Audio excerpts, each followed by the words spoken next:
ئامادەکاری تیپی تۆپی بالەی یانەی هەولێرە بۆ یاریەکانی قۆناغی دووەمی خولی نایابی عێراق کەوا بڕیارە 23 ئەم مانگە یاریەکانی کۆمەڵەی دووەمی لە شاری هەولێر و لە هۆڵی کۆلێژی پەروەردەی زەستەیی و زانستە وەشەکانی زانکۆی سەلاحەددین ئەنجام بدرێت. ئەوەی ئەمە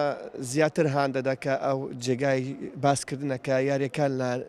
ناو هەولێر دەکرێتن ئەوە لە هەمووی مهمتر لە بۆ ما چونکە فەریقی ما فەریقەکی گەنجە هەمووی هەموو یانەکان یاریزانیان هەیە یەک یاریزانیان دوو یاریزان 2001 2002 بەڵام ئێمە 5 یاریزانمان هەیە 6 یاریزان کە 4 یاری ئەساسی دەکەن کە 2001 و دوونە تا ڕادێک ئەوە زۆر باشە لە بۆ مام.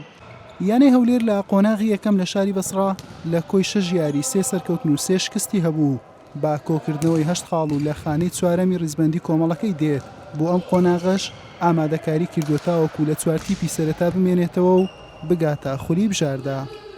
الحمد لله والشكر كان تسلسلنا بالمرحلة الأولى المركز الرابع احنا نحاول سوپاس بۆ خوا ڕیزبەندمان دوای کۆتایی هاتنی قۆناغی یەکەم لە پلەی چوارەمی کۆمەڵەکەمانی تێدەکۆشین بۆمانەوە لە هەمان خانە و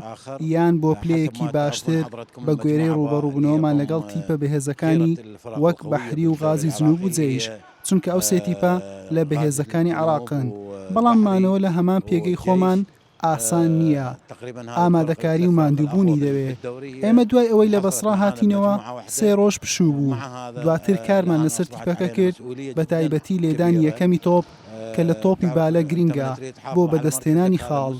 یاریزانەکانمان هەمویان لە کوردستانن تێکڕای لە دایکبوونی یاریزانەکانمان 98 واتە هەمویان لاون کارکردنی زۆری دەوێت بەڵام ئینشاءڵڵا سەردەکەوین بۆ خولی بژاردا. بدينا نشتغل أكثر شيء على اللمسة الأولى يعني المتابعين للكرة الطائرة دائما اللمسة الأولى هي